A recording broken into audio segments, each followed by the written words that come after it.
Good morning मेरे प्यारे प्यारे बच्चों। चलो आज हम लोग सॉल्व करते हैं केमिस्ट्री पेपर सेट फिफ्थ, जो आज आप लोगों का मॉर्निंग शिफ्ट में हुआ है। तो सभी बच्चे इस वीडियो को अच्छे से वॉच करना और हर क्वेश्चन का करेक्ट आंसर क्या होगा और क्या लिखना है आपको, उसको आज पूरे अच्छे से समझने की कोशिश करना। तो चलिए सॉल्व करते हैं पहला ऑब्जेक्टिव टाइप का क्वेश्चन जो 1 मार्क्स में आता है। पहला क्वेश्चन देखिए क्या कहता है, द फॉर्मूला ऑफ क्लोरल।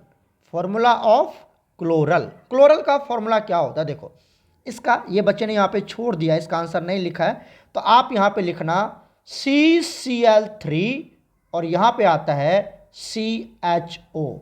यही होता है हमारा क्लोरल, यही होता है क्लोरल, राइट। और इससे हम क्लोरोफॉर्म भी बनाते हैं। क्लोरल से क्या बनाते हैं? क्लोरोफॉर्म भी बनाते हैं हम, ठीक है।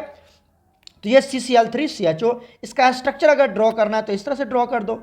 यहाँ पर C, यहाँ पर Cl, यहाँ पर Cl, यहाँ पर Cl और यहाँ पर C डबल बॉन्ड O, यहाँ पर H। ये आ गया आपका CCl3, ये CCl3 है और ये आपका CHO है, राइट।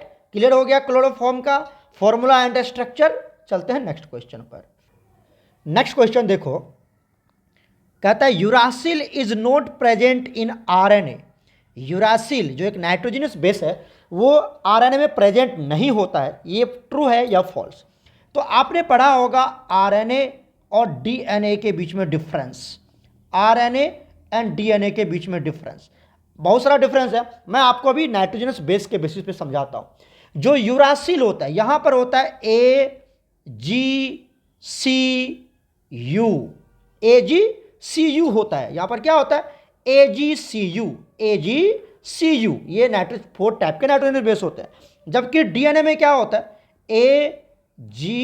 AgCT, यहां पर AgCT होता है। कहने का मतलब हुआ सर, देखो जो आरएनए है उसमें यूरासिल होता है और जो डीएनए है उसमें थायमीन होता है, थायमीन डीएनए में होता है और यूरासिल आरएनए में होता है। इस तरह से बाकी जो तीन बेस है AgC ये दोनों में कॉमन होता है। ये तो आपने पढ़ा ही होगा। तो ये डिफरेंस, और भी बहुत सारा डिफरेंस है, मैं उसको डिस्कस नहीं करने जा रहा हूं। अभी मैं आपको सिर्फ नाइट्रोजनस बेस का डिफरेंस बता रहा हूं। क्लियर है यहां तक?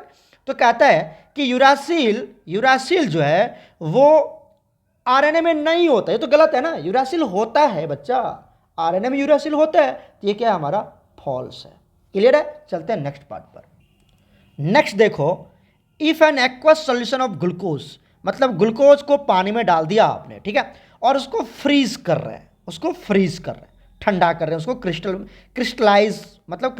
क्रिस्टलाइजेशन करवा रहे हैं, क्रिस्टल में कन्वर्ट कर रहे हैं। Then the crystal which will be separated out first, वो कौन सा क्रिस्टल होगा जो पहले सेपरेट होगा? देखो ग्लूकोज है ना, नॉन वोलेटाइल सॉल्यूट है, और आपका वाटर है, तभी तो एक्वस सॉल्यूशन मतलब वाटर है। उसको आप फ्रीज करोगे तो सबसे पहले क्रिस्टल कौन बनेगा? वाटर क्रिस्टलाइज हो जाएगा, वाटर आइस में कन्वर्ट हो जाएगा। तो क्रिस्टल किसका बनेगा? वाटर का बनेगा। तो water will be separated out first. तो option B is correct, clear है क्या यहां तक?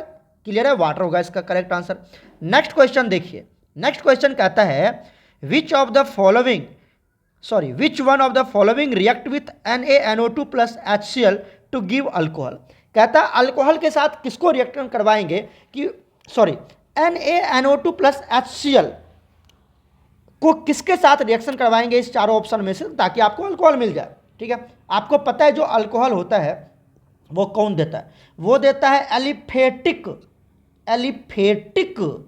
आपको हमने RnH2, समझ रहे हो ना, एलिफेटिक अमाइन की केमिकल प्रॉपर्टीज पढ़ाया है। तो एलिफेटिक 1 डिग्री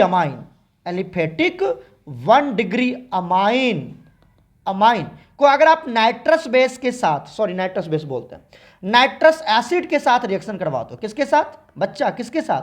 नाइट्रस एसिड क्या होता है? HNO2, इसी को बोलते हैं नाइट्रस एसिड। इसके साथ देखो नाइट्रस एसिड के लिए आप ये भी लिख सकते हो। क्या लिख सकते हो? देखो क्या लिख सकते हो हम नाइट्रस एसिड के लिए। NaNO2 प्लस HCl, ये भी लिख सकते हैं। इसी को बोलते हैं नाइट्रस एसिड। कैसे सर? समझो यहां से, अगर Cl और यहां से Na को निकाल दो तो क्या निकल जाएगा? Cl बाहर हो गया, बचा क्या, HNO2, ये बच गया ना HNO2, देखो ये HNO2, इसी को तो बोलते हैं नाइट्रस एसिड, इसी को बोलते हैं नाइट्रस एसिड।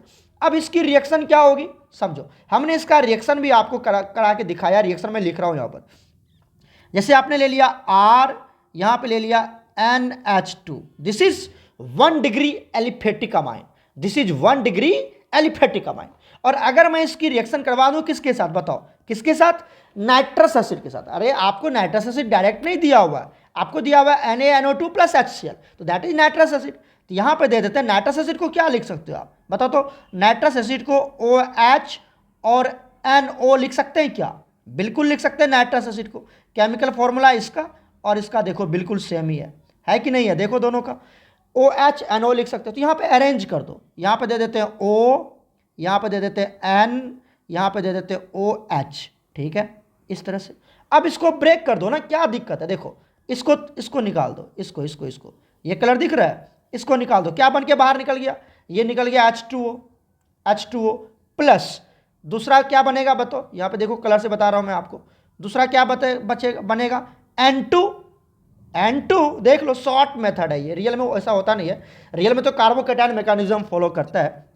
क्या बनेगा एक प्रोडक्ट N2 और नेक्स्ट प्रोडक्ट क्या बनेगा वो तो पता चल ही गया होगा आपको, पता चला, ये देखो ये क्या बन गया आपका ROH बन गया, तो यहाँ से ROH बन गया, तो बन गया अल्कोहल हमारा, बन गया ना। तो मतलब 1 डिग्री एलिफेटिक अमाइन को जब आप रिएक्शन करवाएंगे NaNO2 प्लस HCl मतलब नाइट्रस एसिड के साथ, तो वो आपको अल्कोहल देगा।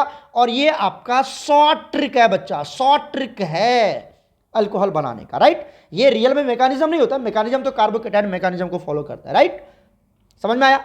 अब इसका आंसर आप देखेंगे तो मुझे लगता है कुछ ऑप्शन यहां पे गलत है। देखो यहां पर क्या दिया हुआ है C6, कहोगे सर कहां है C6, हमें तो दिख ही नहीं रहा, कोई बात नहीं मैं आपको दिखाता हूं। यहां पे है C5H5, जबकि होगा क्या यहां पर C6H5 होगा, यहां पे गलत है C6H5, तो ये एरोमेटिक हो गया। और ऐसे भी समझो यहां पर NH है, अगर NH है तो ये तो 2 डिग्री अमाइन हो गया ना, ये तो देगा ही नहीं क्योंकि 1 डिग्री देता है। नेक्स्ट आ जाओ, यहां पर भी देखो क्या दिया हुआ है NH, एलिफेटिक तो है लेकिन ये 2 डिग्री अमाइन है, तो ये भी टेस्ट नहीं देगा, राइट। यहां पर देख लो, यहां पर क्या दिया हुआ है C5H5, सॉरी मैं बता दिया पहले, प्रिंट मिस्टेक है, यहां पर C6H5 होगा, ठीक है। तो ये आपका 1 डिग्री है लेकिन एरोमेटिक है, तो ये नहीं देगा, एलिफेटिक देगा। तो ऑप्शन कौन सा सही होगा, CH3NH2, जो कि aliphatic as well as 1 degree भी है। तो option C is correct, option C is correct. Clear है, क्लियर है, कर लोगे ना, तो ऑप्शन सी इज करेक्ट। शायद बच्चे ने यहां पर नहीं लिखा है, 4 नंबर का आंसर बच्चे ने नहीं लिखा है, यहां पर क्या होगा, सी ऑप्शन करेक्ट होगा। क्लियर है, क्लियर है, लिख लोगे, देख लिया, चलते हैं आगे। नेक्स्ट क्वेश्चन देखिए, 5th, the amount of an ion liberated on an electron during the electrolysis does not depends upon, ये तो सीधी सी बात है, कंडक्टेंस ऑफ द सॉल्यूशन पे डिपेंड नहीं करता, तो कंडक्टेंस ऑफ द सॉल्यूशन इसका करेक्ट आंसर हो जाएगा, ठीक है, मतलब बी ऑप्शन इज करेक्ट, ठीक है। करंट पे डिपेंड करता है फर्स्ट लॉ के अकॉर्डिंग, टाइम पे डिपेंड करता है फर्स्ट लॉ के अकॉर्डिंग, फैराडे फर्स्ट लॉ, और इलेक्ट्रोकेमिकल इक्विवेलेंट पे भी डिपेंड करता है सेकेंड लॉ ऑफ फैराडे, है ना। तो कंडक्टेंस पे डिपेंड नहीं करता है, option B is correct. Next देखिए क्या दिया हुआ है कि ethyl alcohol gives ethyl chloride with the help of, ethyl alcohol से इथाइल क्लोराइड बनाना है किसकी मदद से, तो आपको ये पता है ना इथाइल अल्कोहल क्या होता है बताओ, CH3 CH2OH, this is ethyl alcohol. इससे आपको इथाइल क्लोराइड में जाना है, इथाइल क्लोराइड में जाना है, बताओ इथाइल क्लोराइड का फॉर्मूला क्या होता है, अरे OH के जगह पर Cl लगा दो, CH2 यहां पर Cl। अब क्या करवाते हैं, इसकी रिएक्शन करवा देते हैं हम किसके साथ, SO2 के साथ, SOCl2, सॉरी थायोनिल क्लोराइड बोलते हैं इसको, SOCl, पढ़ा रखे हैं हमने आपको। क्या करते हैं, शॉर्ट ट्रिक याद है आपको, एक Cl यहां, एक Cl यहां और बीच में SO दे दिया, इसको ब्रेक कर दो, क्या बन गया ये बताओ, HCl बाहर निकल गया, इसको ब्रेक कर दो, क्या बन जाएगा ये, SO2 बाहर निकल जाएगा, और इसको लगा दो, क्या बन गया, ये बन गया ना, ये वाला इथाइल क्लोराइड बन गया। शॉर्ट ट्रिक याद है ना आपको, पढ़ा रखे हैं हमने आपको। यहां से ये वाला इसको बाहर निकाल दो, HCl, ये इसको HCl, क्लियर है, HCl ये बाहर निकल गया, यहां से और बाहर निकाल दो, किसको बाहर निकालोगे, ये वाला, ओ, ऊपर का O और नीचे का SO क्या बन जाएगा, SO2 बन जाएगा। याद आ रहा है कुछ? बिल्कुल याद आ रहा होगा, राइट। चलते हैं नेक्स्ट क्वेश्चन पर। नेक्स्ट क्वेश्चन देखिए, phenol reacts with bromine in chloroform at low temperature gives. Phenol की रिएक्शन ब्रोमीन के साथ करवानी है लो टेम्परेचर पर। तो ये फिनॉल ले लो, ये फिनॉल ले लेते हैं, है ना, ये आपका हो गया फिनॉल। इसकी रिएक्शन करवानी है किसके साथ, ब्रोमीन के साथ, in the presence of chloroform. तो Br2 और दूसरा ले लेते हैं CHCl3 क्लोरोफॉर्म। पढ़ा रखे हैं आपको, हर टीचर ने आपको पढ़ाया होगा। तो यहां पर ऑर्थो एंड पैरा प्रोडक्ट बनेगा। क्यों?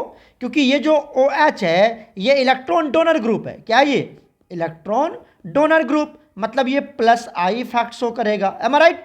ठीक है।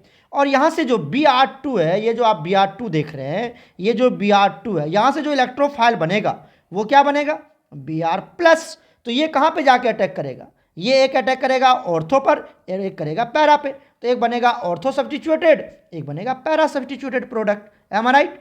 यहां पे लगा दो OH, ठीक है, और यहां पे भी लगा दो OH। ये बना के दिखा रहा हूं, दोबारा गलती मत करना कभी।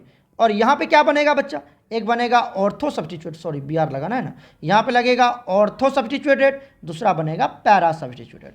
क्लियर हो गया? कौन मेजर कौन मिनर ये सब तो आपको पता ही है। तो यहां पे दो प्रोडक्ट बनेंगे, mixture of ortho and para, bromophenol बन जाएगा, ब्रोमोफिनॉल। तो ये दोनों का मिक्सचर मिल जाएगा आपको। एम आई राइट? क्लियर है? चलते हैं नेक्स्ट क्वेश्चन। नेक्स्ट क्वेश्चन देखिए, व्हेन इथेनॉल, इथेनॉल है, एल्डिहाइड है ये, is heated with falling solution. Falling solution के साथ आप अगर इसकी हीटिंग करवाते हैं, it gives a precipitate of, किसका प्रेसिपिटेट देगा, Cu का या CuO का या C2O का या इस सब का देगा। ये तो पढ़ा रखे हैं आपको, हर टीचर ने पढ़ाया। टॉलेंस रिएजेंट और फैलिंग्स रिएजेंट, ये एक माइल्ड ऑक्सीडाइजिंग एजेंट होता है। तो अगर आपने CH3 और क्या है, इथेनॉल है ना, हाँ, तो CHO, ठीक है, इथेनॉल हो गया। ये क्या है, एल्डिहाइड है, ये क्या है आपका एल्डिहाइड, जो कि एक इथेनॉल ले लिया, राइट। इसकी रिएक्शन करवा देते हैं बच्चा हम किसके साथ, बताओ, फैलिंग सॉल्यूशन के साथ। फैलिंग सॉल्यूशन मतलब CuO के साथ। ये एक फैलिंग सॉल्यूशन है, फैलिंग सॉल्यूशन है, मैं ऐसे लिख देता हूं, फैलिंग सॉल्यूशन, जो किसकी तरह बिहेव करता है, माइल्ड ऑक्सीडाइजिंग एजेंट की तरह बिहेव करता है, माइल्ड ऑक्सीडाइजिंग एजेंट। तो सर प्रोडक्ट क्या बनेगा, आपको पता है कि माइल्ड ऑक्सीडाइजिंग एजेंट, जो ऑक्सीडाइजिंग एजेंट है CuO, इसको बोलते हैं हम क्यूप्रिक ऑक्साइड। क्या बोलते हैं, क्यूप्रिक ऑक्साइड बोलते हैं, cupric oxide, this is cupric oxide, cupric oxide है, राइट। अब ये इसके ऊपर देखो, ऑक्सीजन के ऊपर -2 चार्ज, तो कॉपर के ऊपर बताओ, कॉपर के ऊपर +2 चार्ज, एम आई राइट। यहां पर कॉपर के ऊपर +2 चार्ज है। ऑक्सीडाइजिंग एजेंट जो होता है, ये माइल्ड ऑक्सीडाइजिंग एजेंट है, दूसरे को ऑक्सीडाइज करता है ना, खुद तो रेड्यूस हो जाता है, ये कन्वर्ट हो जाता है Cu2O में, Cu2O, जहां पर कॉपर के ऊपर +1 चार्ज आ गया। देखो, तो यहां पर +2 था कॉपर के ऊपर और यहां पर +1 चार्ज है, तो खुद को रेड्यूस कर लिया ना सर, खुद को क्या कर लिया, ये खुद क्या हो गया, रेड्यूस हो गया, खुद रेड्यूस हो गया। तो एक ऑक्सीडाइजिंग एजेंट दूसरे को ऑक्सीडाइज करता है, खुद रेड्यूस हो जाता है, और खुद रेड्यूस मतलब +2 से +1 में चला गया, तो इसको बोलते हैं क्यूपरस ऑक्साइड, क्यूपरस ऑक्साइड। और यही इसका पीपीटी बन जाता है सर। और पीपीटी का कलर क्या होता है, मुझे लगता है रेड ब्राउन पीपीटी बनता है या येलो ब्राउन, आप देख लेना, ब्राउन कलर का ही कुछ पीपीटी बन जाता है यहाँ पर, राइट। तो ये पीपीटी बन जाता है क्यूपरस ऑक्साइड का। तो ऑक्सीडाइजिंग, तो Cu2 इसका करेक्ट ऑप्शन होगा ना, तो option C is absolutely correct, option C is absolutely correct, right. ये तो पता चल गया। अब आप देखिए आगे का प्रोडक्ट क्या बनेगा, वो भी समझाता हूं मैं, आगे का प्रोडक्ट क्या बनेगा। अब देखो, ये तो खुद को रेड्यूस कर लिया, खुद तो रेड्यूस हो गया, खुद तो रेड्यूस हो गया, लेकिन दूसरे को ऑक्सीडाइज करेगा, तो दूसरा क्या है, एल्डिहाइड। और एल्डिहाइड को ऑक्सीडाइज करेगा तो क्या बनाता है, पता है आपको, एल्डिहाइड ऑक्सीडाइज होकर क्या देता है, एसिड। अरे एल्डिहाइड की पढ़ा है ना, अल्कोहल को ऑक्सीडाइज करोगे तो एल्डिहाइड, और एल्डिहाइड को ऑक्सीडाइज करोगे तो एसिड। तो जितना कार्बन का एल्डिहाइड है उतना कार्बन का एसिड बना लेगा, मतलब CH3COOH, इथेनोइक एसिड बना लेगा। तो दूसरा प्रोडक्ट इथेनोइक एसिड बनेगा, और पहला प्रोडक्ट क्या बनेगा, क्यूप्रस ऑक्साइड। तो आपको ये पूछ रहा है, ऑप्शन ये दिया हुआ, तो ये हो जाएगा, राइट। क्लियर है, क्लियर है। प्रोडक्ट मतलब ये खुद रेड्यूस हो गया और दूसरे को क्या कर दिया, बताओ, दूसरे को क्या कर लिया, दूसरे को ऑक्सीडाइज कर दिया, ये ऑक्सीडाइज हो गया, ये ऑक्सीडाइज हो गया, है ना, ऑक्सीडाइज हो गया, एल्डिहाइड को एसिड में कन्वर्ट कर दिया। क्लियर। चलते हैं नेक्स्ट क्वेश्चन पर। नेक्स्ट क्वेश्चन देखिए, complete the following reaction, question number 9, ठीक है ना। ये आपको एनिलीन दिया हुआ C6H5NH2 chloroform in the presence of alcoholic KOH, दिख रहा होगा आपको। तो ये कौन सा रिएक्शन है बच्चा? ये आपका कार्बलामाइन रिएक्शन है। कौन सा रिएक्शन है ये? कार्बलामाइन रिएक्शन है। कार्बलामाइन रिएक्शन है। कार्बलामाइन रिएक्शन है ये, है ना, कार्बलामाइन रिएक्शन। मतलब ये, इसी को हम बोलते हैं आइसोसाइनाइड टेस्ट। आइसोसाइनाइड टेस्ट है, आइसोसाइनाइड टेस्ट है ना, इसी को आइसोसाइनाइड टेस्ट या कार्बलामाइन। तो बनाता है कैसा? देखो 1 डिग्री एनिलीन है, चाहे वो एरोमेटिक हो या एलिफेटिक हो, कोई मतलब नहीं है। 1 डिग्री एलिफेटिक और 1 डिग्री एरोमेटिक होना चाहिए, 1 डिग्री, ठीक है। तो यहां पर आप क्या ले सकते हो? R ले सकते हो, या क्या ले सकते हो? AR ले सकते हो, मतलब एरोमेटिक। और यहां पर क्या लगा दिया? NH2। और अगर इसकी रिएक्शन करवा देते हो, किसके प्रेजेंस में? तुमने पढ़ा है बच्चा, तुमने पढ़ा है। तो ये किसके प्रेजेंस में बताओ? क्लोरोफॉर्म CHCl3 और in the presence of alcoholic KOH, right, मतलब स्ट्रॉन्ग बेस के प्रेजेंस में। तो ये क्या बना लेता है बच्चा? ये आइसोसाइनाइड टेस्ट है ना। तो ये जो NH2 है, ये जो NH2 है, ये आइसोसाइनाइड में कन्वर्ट हो जाता है। मतलब यहां पर R होगा, या आपने जो लिया है AR वो होगा, और ये कन्वर्ट हो जाएगा NC में, NC आइसोसाइनाइड बना लेगा। तो ये बच्चे ने आंसर गलत लिखा है, यहां पर ये बच्चे ने आंसर गलत लिखा है, ठीक है। तो ये बन जाएगा जिसका कि फॉल स्मेल होता है। आपको पढ़ाया है कि नहीं पढ़ाया? फॉल स्मेल आता है, यहाँ से फॉल स्मेल आता है, राइट। तो अगर आपने यहाँ पर देखो C6H5 दे रखा है, तो यहाँ पे क्या प्रोडक्ट बनेगा? ये बनेगा C6H5, चलो ऐसे ही बन गया, कोई बात नहीं। और यहाँ पर बन जाएगा NC, क्या बन जाएगा? NC बनेगा, ये बनेगा करेक्ट आंसर, राइट। तो बच्चे ने इस तरह से लिख दिया, जो कि गलत है। क्लियर है? क्लियर है यहाँ तक? ये बनेगा, that is carbylamine test, isocyanide test. याद कीजिए, कहीं ना कहीं घुमा फिरा के ये क्वेश्चन आ ही जाता है, 1 नंबर 2 नंबर में कहीं पर भी दिखेगा जरूर बोर्ड में, कार्बलामाइन रिएक्शन, आइसोसाइनाइड टेस्ट, राइट। चलते हैं नेक्स्ट क्वेश्चन पर। क्वेश्चन नंबर 10 तो बहुत इजी है। न्यूक्लियोटाइड क्या क्या कंटेंट करता है? एक न्यूक्लियोटाइड न्यूक्लियोसाइड कंटेंट करता है, और एक नाइट्रोजनस बेस। मतलब न्यूक्लियोटाइड जो होता है बच्चा, न्यूक्लियोटाइड जो होता है वो फॉस्फेट ग्रुप कंटेंट करता है, शुगर कंटेंट करता है, और एक नाइट्रोजनस बेस कंटेंट करता है। तो बच्चे ने सही लिखा है, नाइट्रोजनस बेस कंटेंट करता है, ये तो सही है। क्लियर है? क्लियर है। चलते हैं 2 मार्क्स क्वेश्चन पर। 2 सेकेंड जो very short answer type question है, ये 2 मार्क्स कैरी करता है। पहला क्वेश्चन है, what is the relation? Relation लिखना है आपको, गिव्स free energy and cell potential. मतलब गिव्स फ्री एनर्जी मतलब डेल्टा जी, और सेल पोटेंशियल मतलब ई सेल के बीच में। तो क्या होता है? आपको हमने पढ़ाया है ना कि बच्चा डेल्टा जी इक्वल टू होता है -NF ई सेल, नहीं पढ़ाया? या आप डेल्टा जी नोट ले लो, तो ये बन जाएगा -NF ई नोट सेल। पढ़ा रखा है आपको हमने। जहां पर डेल्टा जी क्या है? गिव्स फ्री एनर्जी है। ई सेल क्या है? EMF ऑफ सेल है। और F क्या है? फैराडे है। और N क्या है? N भी लिख देना, number of moles of electron, number of moles of electron transferred, ठीक है, जिसको एन फैक्टर भी बोलते हैं हम लोग, जिसको एन फैक्टर बोलते हैं। क्लियर है? तो लिख दीजिए यहां से, ये delta G equal to -NF E cell, या delta G naught equal to -NF E naught cell, right. तो यही रिलेशन होता है। नेक्स्ट क्वेश्चन देखिए क्या कहता है। नेक्स्ट क्वेश्चन कहता है, so that the first order chemical reaction में हाफ लाइफ इंडिपेंडेंट होता है मोलर कंसंट्रेशन का। तो आपको पता है कि फर्स्ट ऑर्डर के केस में क्या होता है? फर्स्ट ऑर्डर रिएक्शन के केस में K equal to 2.303 upon T log A naught upon AT होता है। यहाँ पे हाफ लाइफ के केस में AT का value A naught upon T हो जाएगा। तो वैल्यू पुट किया गया यहाँ पर, और इसका फॉर्मूला लिख दिया K equal to 0.0693 upon T half, और T हाफ को उधर लेके आ जाओ। तो ये तो फॉर्मूला याद है ना आपको? T हाफ का फॉर्मूला क्या होता है? T हाफ का फॉर्मूला होता है 0.693 अपॉन K। तो बताओ, ये जो हाफ लाइफ टाइम है, कहीं पर भी कंसंट्रेशन टर्म आया है यहाँ पर? A नोट AT कहीं पर भी है? नहीं है। मतलब ये उस पर डिपेंड नहीं करता। इस तरह से एक्सप्लेन कर देना आपको, राइट। देख लो वीडियो पॉज करके अच्छे से। कैसे लिखना है? 2 नंबर का है ना, तो 2 नंबर के लिए बच्चे ने एकदम सुपर तरीके से लिखा है, कोई डॉट नहीं है, देख लो, ठीक है। चलते हैं नेक्स्ट क्वेश्चन पर। नेक्स्ट क्वेश्चन देखिए, question number 4, how are the ether are prepare from alkyl halide. Alkyl halide से ईथर का फॉर्मेशन कैसे करते? सर आपने पढ़ा होगा ना विलियमसन सिंथेसिस, पढ़े हो कि नहीं पढ़े हो बताओ? Williamson synthesis.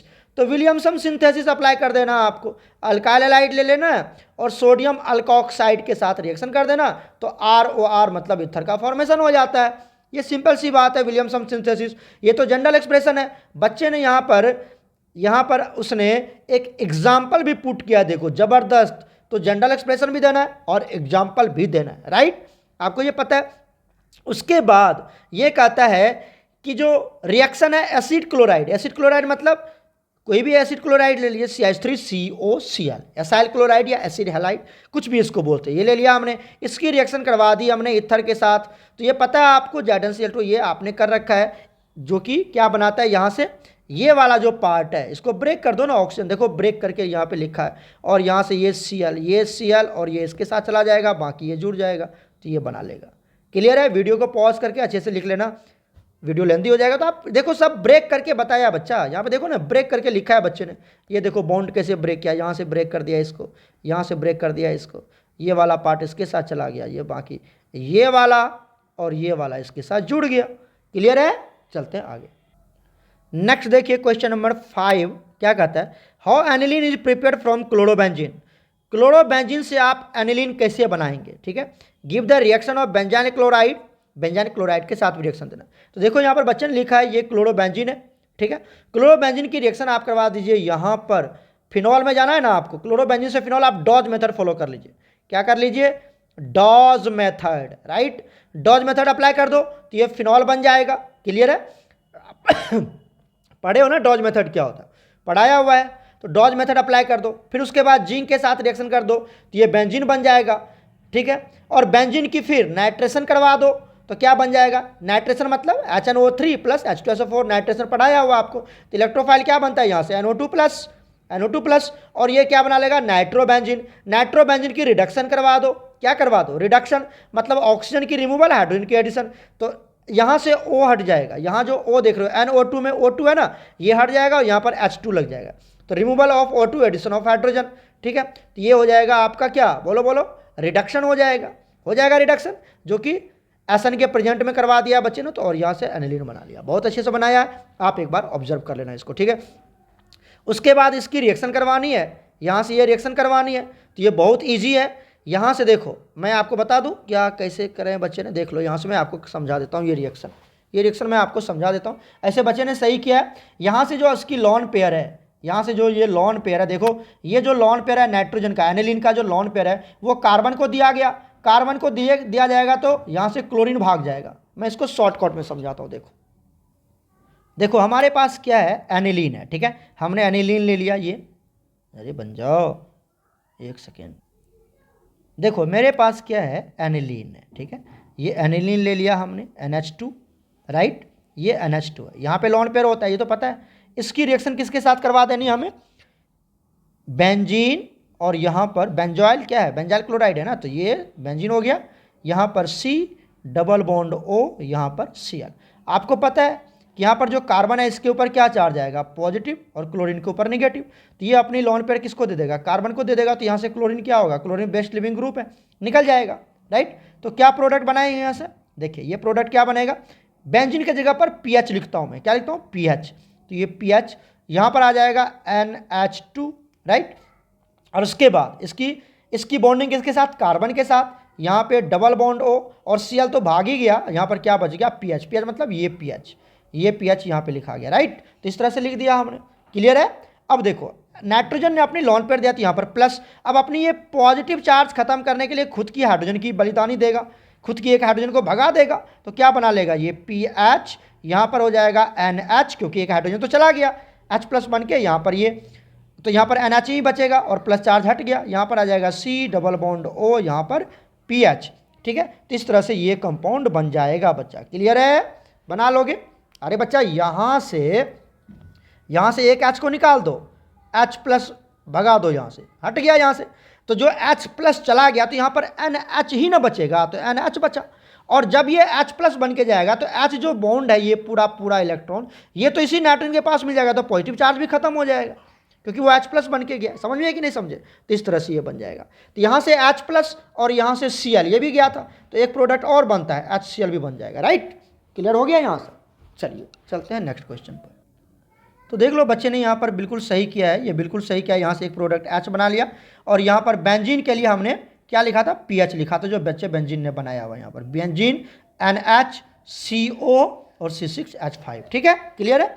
उसके बाद कहता है बच्चा नेक्स्ट क्वेश्चन क्या कहता है, सैलिसाइलिक एसिड फ्रॉम फिनॉल। तो सैलिसाइलिक एसिड कैसे बनाते हैं, सैलिसाइलिक एसिड आपको पता है ये कॉल्वे रिएक्शन है। इसमें क्या दिक्कत है, ये कौन सा रिएक्शन है, कॉल्वे रिएक्शन के थ्रू बना लेते हैं हम, इसको बताने की जरूरत नहीं है। और रैमन टाइमन से सैलिसल्डिहाइड बनता है। ठीक है, याद होगा आपको। एसेंशियल और नॉन एसेंशियल एमिनो एसिड क्या होता है, तो essential non essential amino acid क्या होता है, साथ में उसका एग्जाम्पल भी देना है आपको, लाइसिन इस तरह से। नॉन एसेंशियल क्या होता है और इसका एग्जाम्पल एलानिन, ठीक है, ग्लाइसिन, ये सब आपको एग्जाम्पल भी देना है। तो लिख लो क्या होता है, यहाँ से वीडियो पॉज करके अच्छे से मेंशन कर लेना, अच्छे से लिख लेना। ठीक है, चलते हैं नेक्स्ट क्वेश्चन पर। देखिए क्या कहता है, defined by एम्बीडेंटेड ligand give example. तो बच्चा एम्बीडेंटेड लिगेंड क्या होता है, जिसके पास टू डिफरेंट डोनर साइड्स होते हैं, जिसके पास टू डिफरेंट डोनर साइड्स होते हैं और वो अलग अलग बॉन्डिंग बनाता है। ये बच्चे ने क्या लिखा है, एक second, ambidentate ligand these are the ambidentate only, नहीं देखो, जिसके पास दो या दो से अधिक डिफरेंट डोनर एटम हो उसको एम्बीडेंटेड लिगेंड बोला जाता है। इसका एग्जाम्पल क्या दे सकते हैं आप, NO2 या फिर ONO। यहाँ पे डोनर एटम कौन है बच्चा, नाइट्रोजन। यहाँ पे डोनर एटम क्या है बच्चा, क्या है, ऑक्सीजन, है ना। यहाँ पर ऑक्सीजन है, यहाँ पे नाइट्रोजन। तो ये एम्बीडेंटेड लिगेंड है। इसका यूज करते हैं हम लोग, आपको पता है कहाँ यूज करते हैं इसका हम लोग, एम्बीडेंटेड लिगेंड का इसका यूज करते हैं हम लोग लिंकेज आइसोमेरिज्म में। लिंकेज आइसोमेरिज्म पढ़ाया गया था, वहाँ पर एम्बीडेंटेड लिगेंड का यूज होता है, राइट। तो यहाँ पे मुझे लगता है, देख लेना ये गलत है कि सही है, यहाँ पे डिफरेंट एटम है, हाँ सही है, ये बिल्कुल सही है। ग्लाइसिनेट आयन है तो दो डोनर एटम है, एक ऑक्सीजन है एक अमाइन है, किसी तरह से कर सकता है ये, राइट। और एक बार में एक ही बॉन्ड बनाता है, होगा तो टू डिफरेंट, लेकिन एक बार में अलग एक ही बॉन्ड बनाएगा, राइट।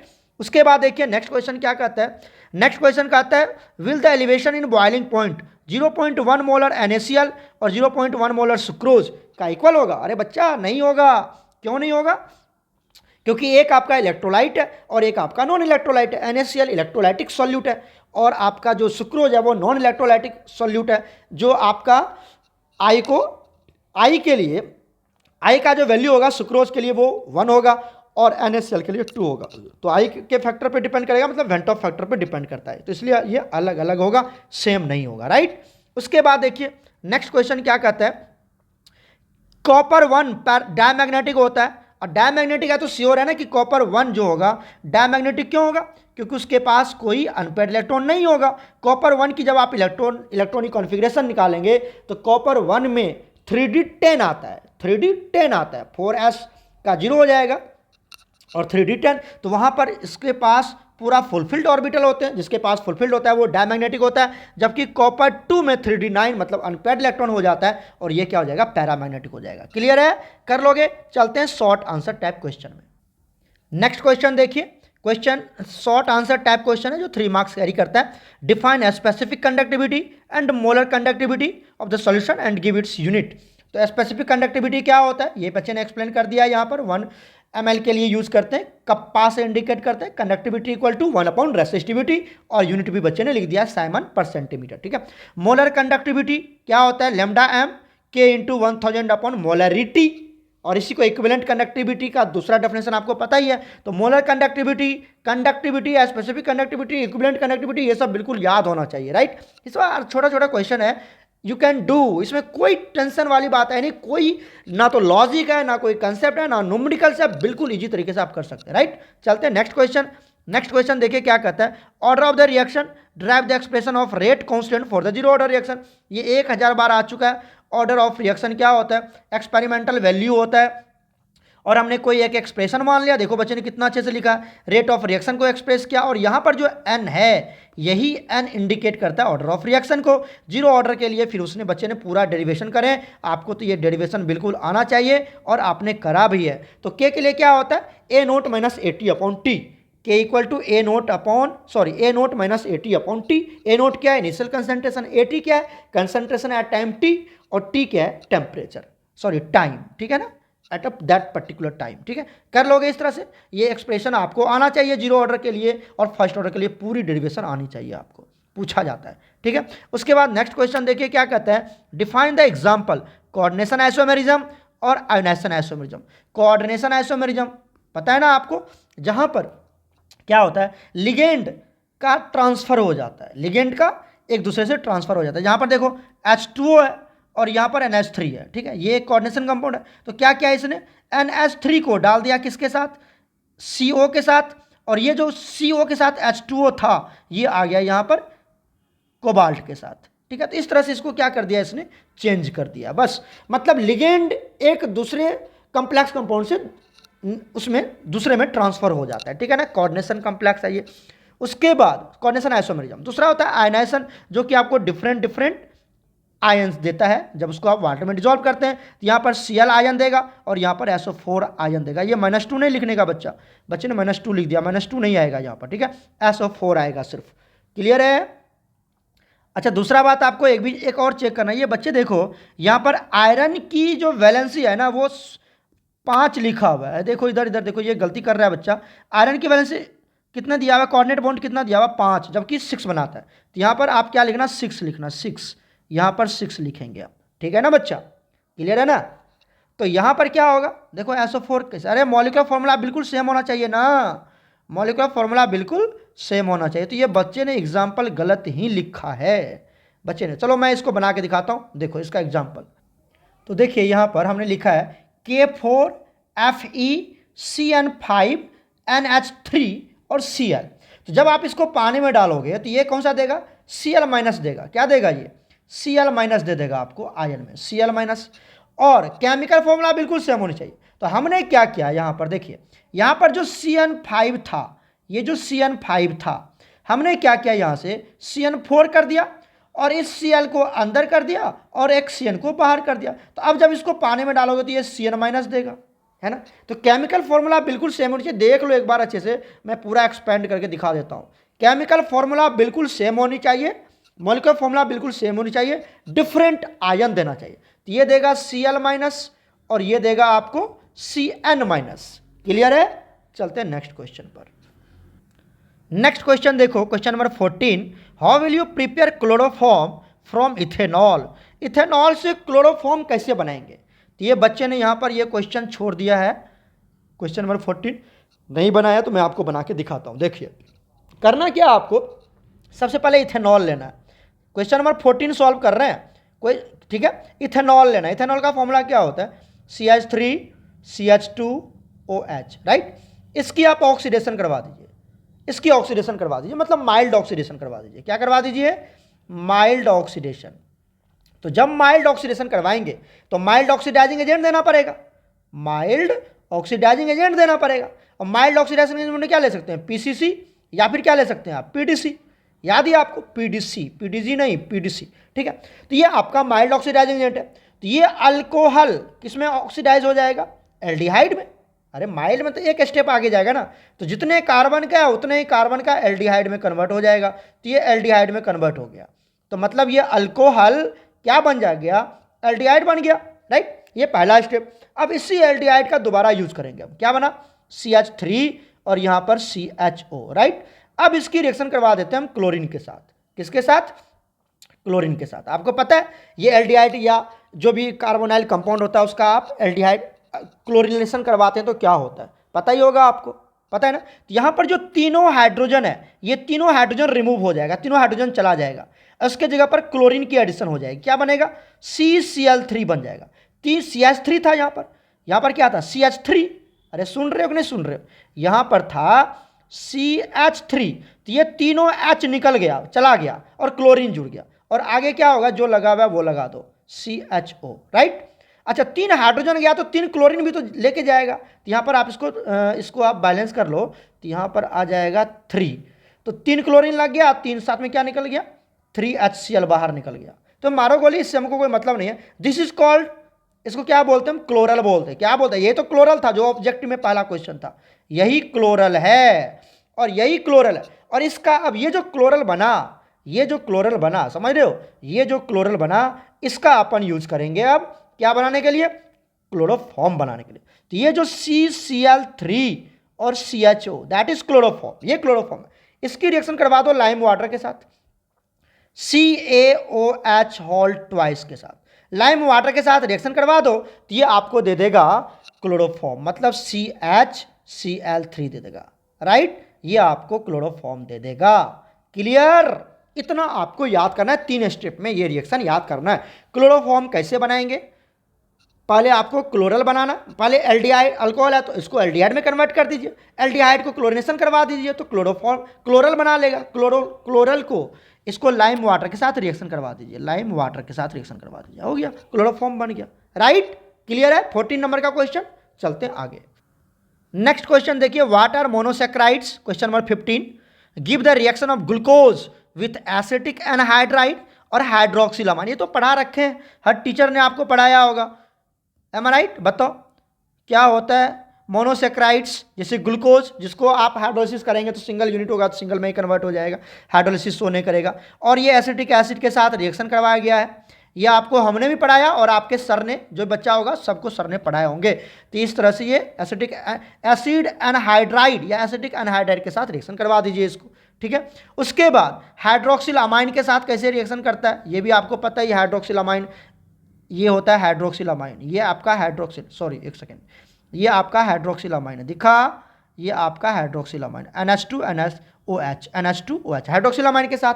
मतलब ये शो करता है क्या कि जो एल्डिहाइड है, सॉरी जो आपका ग्लूकोज है वो कार्बोनाइल कंपाउंड है, कार्बोनाइल कंपाउंड है, CO बॉन्ड कैरी करता है जब आप हाइड्रोक्सिल अमाइन के साथ इसकी रिएक्शन करवाते हैं, तो पढ़ाया गया होगा आपको, ठीक है। चलते हैं नेक्स्ट क्वेश्चन।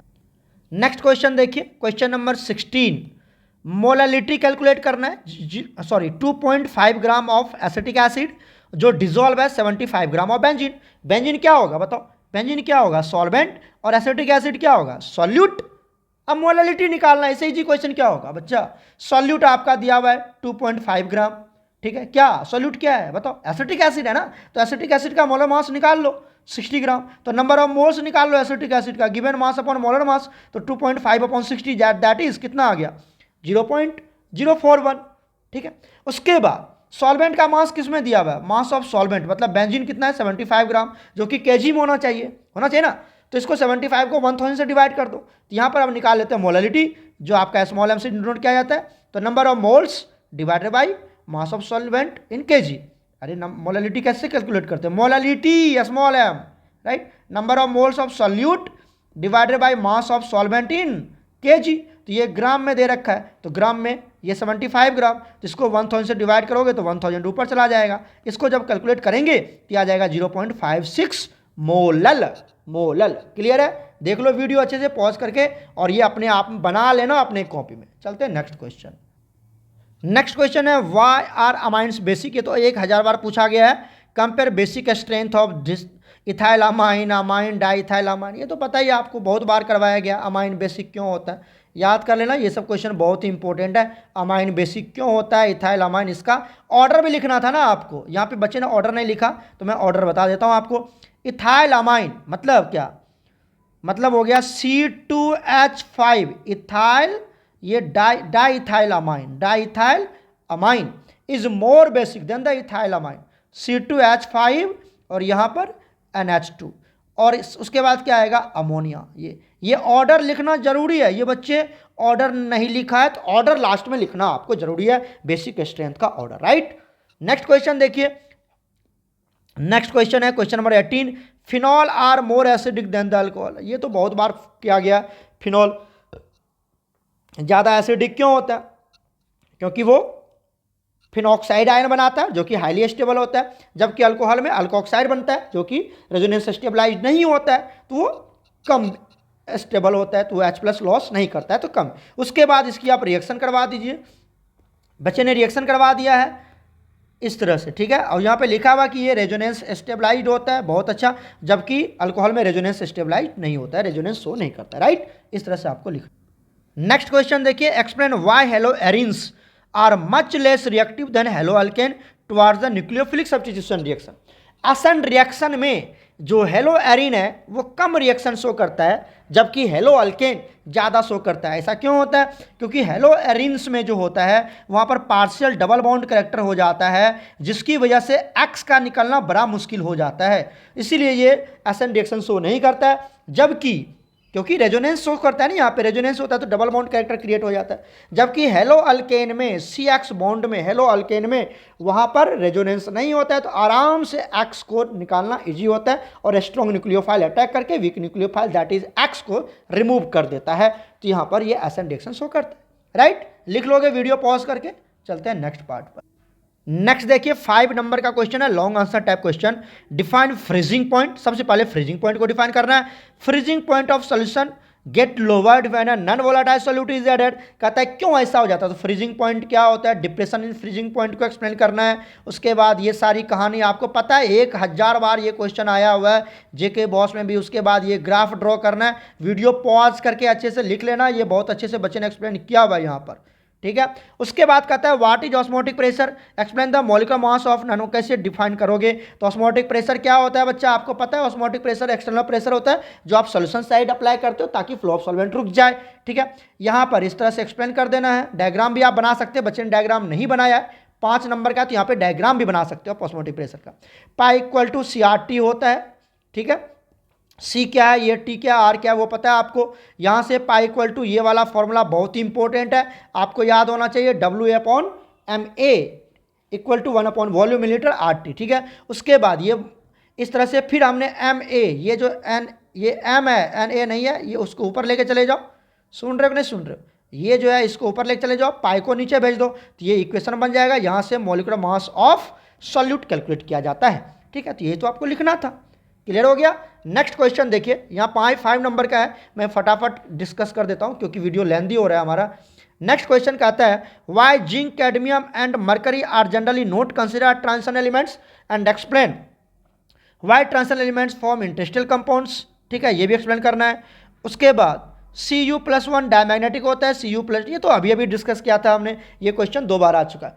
तो CD, और ये Hg, CD, Zn और Hg ये नॉन ट्रांस, क्योंकि इसके डी ऑर्बिटल पूरा फुलफिल्ड होते हैं, जो ट्रांजिशन एलिमेंट्स में कंसीडर नहीं कर। डी ब्लॉक तो है लेकिन ट्रांजिशन एलिमेंट नहीं है। इस तरह से इसको एक्सप्लेन कर देना, वीडियो पॉज करके पढ़ाया गया आपको, हर टीचर ने आपको पढ़ाया होगा। Transition elements coloured compound, sorry industrial compound क्यों बनाता है, क्योंकि उसके जो वैकेंट साइड्स होते हैं वहाँ पर आके small atom like carbon, nitrogen, hydrogen ये सब आके फिट हो जाता है, बैठ जाता है, जिसकी वजह से वो इंडस्ट्रियल कंपाउंड्स का फॉर्मेशन करता है। दिस इज वाइड स्पेस, देखो बच्चे ने लिख दिया यहाँ पर कार्बन, नाइट्रोजन, इस तरह से। साथ में इसका एक एग्जाम्पल भी देना है, शायद ये बच्चे ने एग्जाम्पल नहीं दिया है, नहीं दिया है ना, एग्जाम्पल नहीं दिया, तो एग्जाम्पल भी यहाँ पर लिखना बच्चा, एग्जाम्पल भी दे देना यहाँ पर। जैसे हम दे देते हैं Fe3C, है ना, Fe3C, और भी एक एग्जाम्पल होगा, आप याद कर लेना, कोई एक एग्जाम्पल जरूर है। Cu+1 इज डायमैग्नेटिक, क्योंकि इसके पास कंप्लीट डी ऑर्बिटल होते हैं, सॉरी कंप्लीट डी ऑर्बिटल बोलते हैं, डी ऑर्बिटल कंप्लीटली फिल्ड होता है, क्योंकि Cu+1 में क्या आएगा बच्चा, Cu+1 में 3d10 आएगा, और Cu+2 में क्या आएगा, 3d9 आएगा। जबकि ये फुलफिल्ड नहीं है तो ये ट्रांजिशन शो करेगा, और ये पैरामैग्नेटिक होगा, अनपेड इलेक्ट्रॉन है, और यहाँ पर फुलफिल्ड है तो ये डायमैग्नेटिक होगा। राइट, क्लियर है, ये सब थ्योरी आप लिख लेना। उसके बाद कहता है हाउ कैमेनोफोर इज प्रिपेयर्ड फ्रॉम पैरोलोसाइट और एंड गिव 3 ऑक्सीडाइजिंग बिहेवियर। अच्छा, ये बच्चे ने एक्सप्लेन नहीं किया है तो ये मैं आपके ऊपर छोड़ रहा हूँ, you will do your self. अगर मैं बताने लगा तो वीडियो थोड़ा सा लेंदी हो जाएगा, बहुत थोड़ा नहीं बहुत ज़्यादा लेंदी हो जाएगा। तो दिस क्वेश्चन कैमेनोफोर वाला बहुत बार आ चुका है ना बच्चा, you will do your self. नहीं होगा तो आप अपने सर से पूछना, और अब नहीं आएगा तो कब आएगा सर, अब नहीं आएगा तो कब आएगा, ये तो बच्चा वाला चीज़ है। अब तो आने का कोई गुंजाइश ही नहीं बनता है सर, ये अब नहीं आ रहा, ये तो आप एक्सक्यूज दे ही नहीं सकते। राइट, तो you will do your self, ये मैं आपके ऊपर छोड़ रहा हूँ। नेक्स्ट होता है क्वेश्चन नंबर 12। क्वेश्चन नंबर 12 कहता है एल्डिहाइड की प्रिपरेशन के 3 मेथड बताइए, और ये कैसे रिएक्ट करता है कंसंट्रेटेड NH और फिनॉल हाइड्राजिन। तो यहाँ पर प्रिपरेशन ऑफ एल्डिहाइड हम बता रहे हैं, पहले क्या लिया, नाइट्राइल कंपाउंड से, नाइट्राइल कंपाउंड की क्या करवा दिया, रिडक्शन करवा दिया इस तरह से। ठीक है, हाइड्रोजन की एडिशन करवा के बन जाता है। वीडियो पॉज करके अच्छे से लिख लेना अगर नहीं आता है तो। उसके बाद गटरमैन रिएक्शन आपको पता ही है ना, गटरमन कोच रिएक्शन, गटरमन नहीं, सॉरी गटरमन नहीं, गटरमन से तो एनिलीन से हम क्लोरोबेंजीन बनाते हैं, है ना, ये आपका बेंजीन से बेंजल डिहाइड बनाने का गटरमन कोच रिएक्शन, कोच OCH देखो इसी में लगा हुआ है, कोच में ही OCH लगा हुआ, तो ये बेंजल्डिहाइड, ठीक है। उसके बाद इटार्ड रिएक्शन आपको पता है टोल्यूइन से बनाते हैं हम लोग, ठीक है, तो ये इटार्ड रिएक्शन भी है, तो 3 हो गया। उसके बाद रिएक्शन आपको दिखाना है कंसंट्रेटेड NaOH से, तो आप इसका रिएक्शन कैनिजारो रिएक्शन दिखा सकते हैं, जहाँ पर ये फॉर्मल्डिहाइड है और एक एसिड बना लेगा और दूसरा अल्कोहल डिस्प्रोपोर्शनेशन रिएक्शन शो करता है, पता ही होगा कैनिजारो रिएक्शन। फिनाइल हाइड्राजीन, तो ये फिनाइल हाइड्राजीन है, देखो ये फिनाइल हाइड्राजीन है, NH2NH और यहाँ पर बेंजीन, तो ये फिनाइल हाइड्राजीन कार्बोनाइल कंपाउंड का प्रॉपर्टी है, पढ़ाया गया ना, hydrazine, phenyl hydrazine, hydroxyl amine, पता है ये सब आपको, तो ये प्रोडक्ट बना लेता है, राइट, कर लोगे। उसके बाद नेक्स्ट आता है हमारे पास कि sir how will you convert benzoic acid into benzyl alcohol, तो ये बेंजोइक एसिड है ना, बेंजोइक एसिड SOCl2 के साथ रिएक्शन करवा दो। देखो बच्चे ने कैसे रिएक्शन करवाया, ऑब्जर्व करना अच्छे से, इस तरह से शॉर्ट ट्रिक हमने पढ़ा रखे हैं बच्चे को। ये SO2 के साथ रिएक्शन करवा दिया, तो यहाँ पे बन गया बेंजाइल क्लोराइड, है ना, बेंजाइल क्लोराइड है, ये बेंजॉइल क्लोराइड है, ठीक है। और यहाँ पे फिर इसकी रिडक्शन करवा दीजिए और हाइड्रोलिसिस करवा दीजिए, तो आपको ये मिल जाएगा। रिडक्शन एंड हाइड्रोलिसिस करवा दिए, LiLH4 एंड हाइड्रोलिसिस करवा दिए, तो बेंजाइल अल्कोहल मिल जाएगा, राइट, क्लियर है, कर लोगे। उसके बाद नेक्स्ट आता है हमारे पास benzoic acid to benzoic anhydride, तो ये क्या दिक्कत है सर, ये एक बेंजोइक एसिड ले लीजिए, दूसरा बेंजोइक एसिड ले लीजिए और P2O5 डिहाइड्रेटिंग एजेंट की तरह बिहेव करता है, जो कि वाटर मॉलिक्यूल को रिमूव कर देगा। कैसे, यहाँ से पता है ना आपको, यहाँ से OH ले लो, यहाँ से H ले लो, पता है आपको, यहाँ से निकाल दो वाटर मॉलिक्यूल, तो ये इस तरह से जोड़ देना। अरे पता है ना, ये एनहाइड्राइड बनाना है आपको, एनहाइड्राइड वाटर निकालना है, यहाँ से COOH, यहाँ से भी COOH, तो यहाँ से एक OH, यहाँ से वाटर निकाल दो, यहाँ से वाटर निकाल दो, बाकी यहाँ पर बेंजीन लगा दो, हो गया, यहाँ पर भी बेंजीन लगा दो, क्लियर है। तो बस वाटर निकल गया, बाकी सबको जोड़ दिया बच्चे ने, क्लियर है। उसके बाद देखिए आता है acetic acid to propanoic acid, acetic acid से प्रोपेनोइक एसिड जाना है, तो एसिटिक एसिड ये है, यही ना एसिटिक एसिड, इसकी डीकार्बोक्सिलेशन करवा लेते हैं, यहाँ से क्या करवा लेते हैं, डीकार्बोक्सिलेशन, ये बच्चे ने नहीं लिखा, आप लिख लेना, डीकार्बोक्सिलेशन करवा लेते हैं, तो CO2 रिमूव हो गया, क्या बन जाएगा, यहाँ से CH4 बन जाएगा, CH4 की फिर आप क्लोरिनेशन करवा लो, ठीक है, in the presence of light, तो ये बना लेगा CHCl3। अब इसकी ये ऊर्ज रिएक्शन करवा लो, क्या करवा लो, यहाँ से देखो, अच्छा यहाँ से यहाँ लिखा है, ये वाला पार्ट यहाँ आ गया, देखो यहाँ से यहाँ आ चुका है, ठीक है, यहाँ से यहाँ आ चुका है ये वाला पार्ट, तो यहाँ से इसकी क्या करवा लिया, ड्राई ईथर और सोडियम के प्रेजेंस में, सोडियम नहीं लिखा तो ये इसके साथ करवा लीजिए, तो ये किस में कन्वर्ट, सिमेट्रिकल अल्केन में कन्वर्ट हो जाएगा, मतलब इथेन बना लेगा। इथेन की फिर से क्लोरिनेशन करवा लो, तो क्या बन गया, इथाइल क्लोराइड बना लिया, उसकी केशन के साथ एसएन रिएक्शन शो कर लो, यहाँ से एसएन रिएक्शन, तो Cl वीक न्यूक्लियोफाइल हट जाएगा, तो ये बना लेगा प्रोपाइल नाइट्राइल, ठीक है, और इसकी आप हाइड्रोलिसिस करवा लीजिए, तो ये जो CN है, ये COOH में कन्वर्ट हो जाता है, ठीक है, अगर आप नाइट्राइल की हाइड्रोलिसिस करते हैं। तो ये शॉर्ट ट्रिक आपको पढ़ाया मैंने, आपको हर टीचर ने पढ़ाया होगा आपको, राइट, तो ये बन गया प्रोपेनोइक एसिड, राइट, देख लो कैसे बना लिया, एक बार ये वीडियो पॉज कर लेना, अच्छे से मेंशन कर लेना।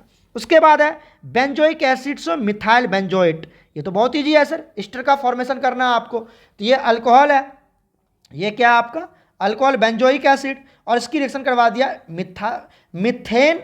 मिथेनॉल से, क्योंकि मिथाइल बनाना ना, मिथाइल बेंजोएट बनाना, तो मिथेनॉल लेंगे, इथाइल बेंजोएट बनाना होता तो इथेनॉल लेते, ठीक है, और यहाँ से वाटर मॉलिक्यूल रिमूव कर दिया, किसको रिमूव कर दिया, देखो यहाँ से OH और यहाँ से H, ये उल्टा ले लिया बच्चे ने, यहाँ से OH लेना और यहाँ से H लेना, ठीक है, क्योंकि अल्कोहल क्या एस्टरिफिकेशन में अल्कोहल H देता है, अल्कोहल H देता है, ना कि OH, राइट, ये क्या देगा, ये देगा H और ये क्या देगा, OH देगा, राइट, क्लियर है। तो ये बना लिया, कितना इजी, एस्टर का फॉर्मेशन कर लिया और साथ में वाटर बन जाएगा, दैट इज एस्टरिफिकेशन रिएक्शन है, राइट। एक last formic acid to oxalic acid, formic acid to oxalic acid, मैंने इसका, अगर आप मेरे बच्चे हो तो मैंने इसका नोट्स भी भेजा है एल्डिहाइड कीटोन्स कार्बोक्सिलिक एसिड में, कन्वर्जन में देखना जरूर सब बच्चा अपना PDF ओपन करके, और अगर आप दूसरे स्टूडेंट्स तो अपने सर आपको पढ़ाए होंगे, ठीक है, ये तो पूरा विश्वास है, सर ने आपको ये सारी बातें डिस्कस की होगी, और अगर भूल गए होंगे तो अपने सर से आप पूछ लेना एक बार, ठीक है। नेक्स्ट आता है हमारे पास प्रोपेनोइक एसिड से oxalic acid, sorry formic acid से ऑक्जेलिक एसिड, तो ये आपका फॉर्मिक एसिड है HCOOH, फॉर्मिक एसिड, इसकी क्लोरिनेशन करवा दिया तो देखो कितना अच्छे से बॉन्ड ब्रेक किया बच्चे ने, यहाँ पे देखो दिखा, ये यहाँ से ये बॉन्ड टूट गया, ये बॉन्ड टूट गया है ना, तो ये HCl बाहर हो गया और यहाँ से ये बन गया, राइट। तो ये C के साथ जुड़ गया यहाँ से Cl, ठीक है, ये Cl COOH, फिर इसकी केशियन के साथ रिएक्शन करवा दिया तो ये Cn इसको निकाल देगा, यहाँ से क्या जुड़ जाएगा, Cn जुड़ जाएगा, यहाँ Cn जुड़ गया। और आपको पता है जब हाइड्रोलिसिस करते हैं, जब हाइड्रोलिसिस Cn किस में कन्वर्ट हो जाता है, ये जो Cn है ये किस में कन्वर्ट हो जाता है, COOH में कन्वर्ट हो जाता है। किस में कन्वर्ट हो जाएगा, COOH में कन्वर्ट हो जाएगा। समझ में आया कि नहीं आया, ये जो Cn है ये किस में कन्वर्ट हो जाएगा, COOH में कन्वर्ट हो जाएगा, तो ये बन गया ऑक्जेलिक एसिड। दिखा कि नहीं दिखा, COOH को तो ऑक्जेलिक एसिड बोलते हैं, राइट। तो उम्मीद है बच्चा ये पूरा कन्वर्जन आपने सीखा होगा, पूरी अच्छे से पूरा हमने डिस्कस किया है। अगर कोई भी दिक्कत होता है तो आप अपने अपने सर से पूछ सकते हैं। मेरे उम्मीद से अब कोई दिक्कत होनी नहीं चाहिए। अब तो पेपर है 10 दिन के बाद, तो आप लोग अच्छे से तैयार करें अपने आप को, ठीक है। ऑल द बेस्ट प्यारे बच्चों, गॉड ब्लेस यू ऑल।